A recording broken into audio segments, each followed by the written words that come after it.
In today's video, I'm going to teach you how to build a project timeline in ClickUp with a Gantt chart. We'll begin by making sure you're in the right place. Open the workspace where your project lives, then click into the team space that will hold your project timeline. Think of a space as the main room for everything related to a specific area of work. Keeping your timeline in the correct space ensures your tasks, files, and discussions stay connected. Next, add a Gantt chart view. At the top of the space, click Add View, choose Gantt Chart, and ClickUp will open a new timeline view.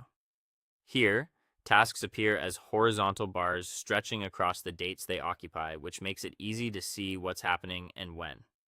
Now let's add tasks directly on the timeline.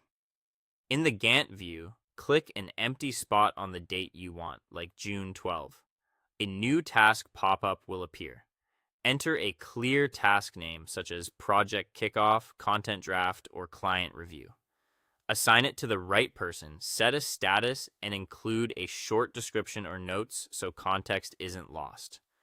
Click Create, and you'll see the task placed as a bar on the timeline. For larger efforts, treat major milestones as individual tasks. Create one for each phase like research phase, design phase, testing, and launch. Use descriptive names so your Gantt clearly communicates the structure of the project at a glance. Each task can have a start date and a due date or a set duration.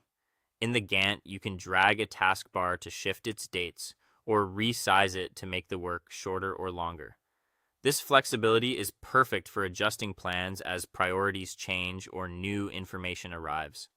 Use the Gantt to spot overlaps, dependencies, and bottlenecks. You'll see which tasks run at the same time when busy periods pile up and where there are gaps with nothing planned. That visibility helps you balance workload and avoid overbooking teammates.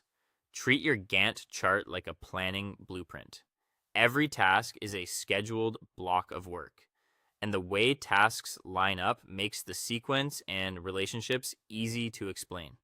When you need to share the plan, open the Gantt and walk the team through the timeline. Keep refining over time.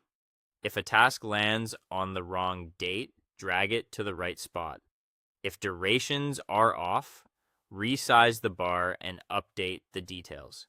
Experimenting is part of planning here. Finally, use the Gantt in planning meetings and sprint or milestone reviews. It helps everyone see the big picture, understand what's expected, and stay aligned on deliverables and deadlines. That's all for today. Thank you for watching, and I'll see you guys in the next